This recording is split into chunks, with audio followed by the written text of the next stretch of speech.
So today I want to talk about some natural protective mechanisms for ourselves.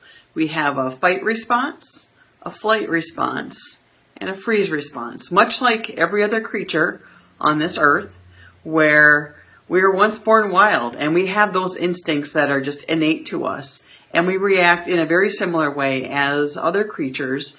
We've just been socialized as we've grown up to really suppress some of those things.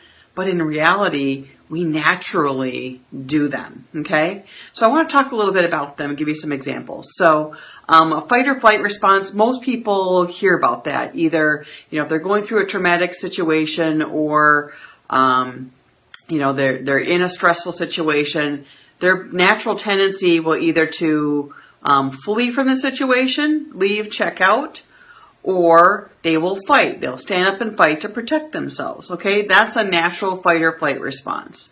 Well, there's another response in there that's called a freeze response.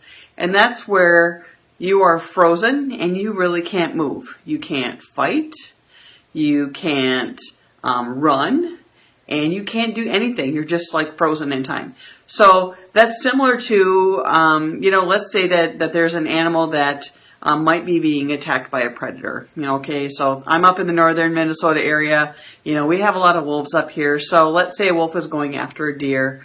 And maybe that's not the best example, but I'm going to use it anyway. So if a wolf is tracking a deer, the deer has options once it registers that, hey, it's being preyed upon, okay? It can either try to fight, which is not going to be a winning solution, most likely.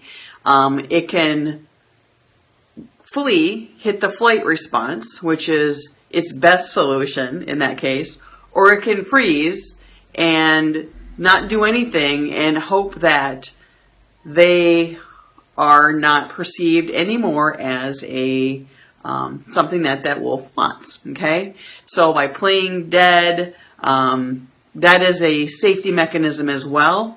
Or not moving at all, that would, eliminate some of the sound that might be used to track. There are other things that play in there, but those are the basic concepts, right? You have the flight, fight, or the freeze response, okay? Well, what happens then, there's actually a fourth thing that can happen as a natural response to a stressor, and that's a thawing of the freeze response. And that's something that we typically will see if somebody or something, some creature has gone through a freeze response and it has survived. Then you'll notice some trembling or shaking or shivering or just general buzzing and feeling very agitated afterwards. Their body has thawed from that freeze response. They've survived, and now they're shaking and trembling, and we perceive it as, oh, they're in shock, okay? So you can probably relate to that. So think about a situation where maybe somebody was in a car accident or they were in a stressful situation. Maybe they were in a fight. Maybe, some kids were in a fight with some other kids in the neighborhood, whatever. And what will happen is they have this, either they're going to run, okay? They're going to flee, that flight response, or they're going to stand up and fight and defend themselves, or they can't move. And, whatever happens. They just survive whatever ordeal they're going through.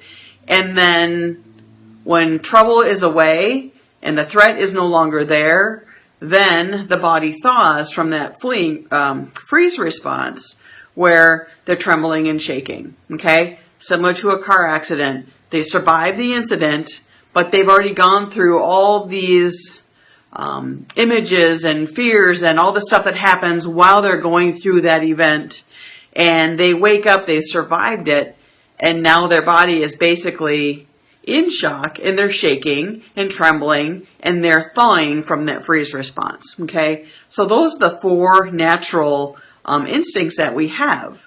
And the reason why I'm talking about this is sometimes our patients will experience this on the table. Okay, or they'll experience this at the end of a session where they've suppressed something from long ago, or their body has been in protection mode. It's been in a freeze response for a long period of time. And as we open up that tissue and allow it to heal, Sometimes there's trembling and shaking as their body is starting to awaken from whatever was frozen in their tissues at that time. And sometimes it's just pure protection mode. Some people are afraid to move.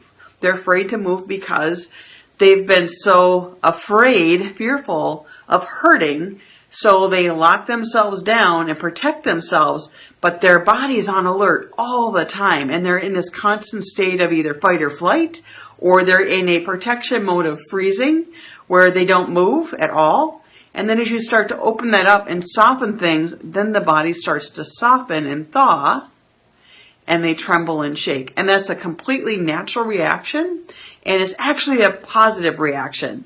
They survived what they went through before, and they're going to survive this as well. So it's actually something that, it's just encourage them to understand that this is a normal response to opening up the tissues that have been so locked down and self-protected for way too long and has outlived its purpose, and now it's allowing the body to heal and thaw.